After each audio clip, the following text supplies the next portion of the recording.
அனைவருக்கும் வணக்கம். நான் இப்போ கிச்சடி செஞ்சு காட்டலான்னு நினைக்கிறேன். அதுக்கு சேம் குவான்டிட்டியில் அரிசி எவ்வளோ எடுக்கிறோமோ, அரிசி 1/2 கிளாஸு, பருப்பு 1 கிளாஸ். என்கிட்ட தொலியோடு இருக்கக்கூடிய மூங் டால் தான் இருக்குது. நான் அதை ரெண்டையும் மிக்ஸ் பண்ணி தண்ணியில் ஊற வச்சுருக்கேன். அப்புறம் தேவையான அளவு தக்காளி நறுக்கிக்கிட்டாச்சு.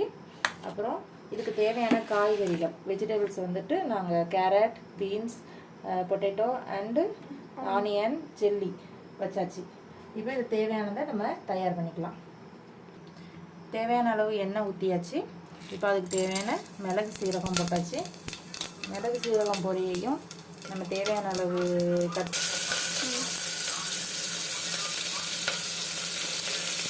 மிளகாய் எல்லாத்தையும் போட்டு வதக்கிக்கலாம். ஓரளவு வதங்கிடுச்சு. இப்போ இது கூட நம்ம தக்காளி சேர்த்துக்கலாம். இப்போ கட் பண்ணி வச்சுருக்க காய்கறிகளையும் மிக்ஸ் பண்ணிடலாம்.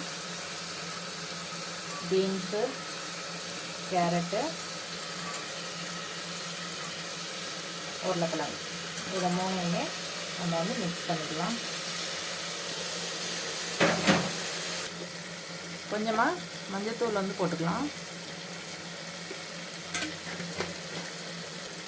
தேவையான அளவு உப்பு போட்டுக்கலாம். இப்போ நம்ம இது டீப் ஃப்ரை பண்ணுற அளவுக்குலாம் வதக்க வேண்டாம். ஓரளவு வதங்கிடுச்சு காய் எல்லாமே. உப்பு கூடி நம்ம இப்போ தேவையான அளவு தண்ணி ஊற்றிடலாம். 1 கிளாஸ் அரிசிக்கு நம்ம 2 கிளாஸ் தண்ணி வைப்போம். இப்போ நான் 1 கிளாஸ் அரிசி, 1/2 கிளாஸ் அரிசியும் 1/2 கிளாஸ் பருப்பும் போட்டிருக்கேன். ஸோ அதனால் நான் 2 கிளாஸ் தண்ணி ஊற்றிக்கிறேன்.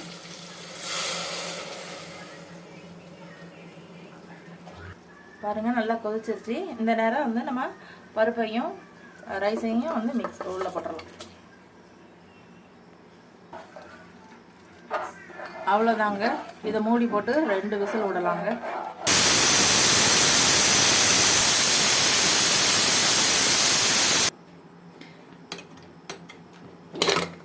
கிச்சடி ரெடி ஆகிட்டுங்க.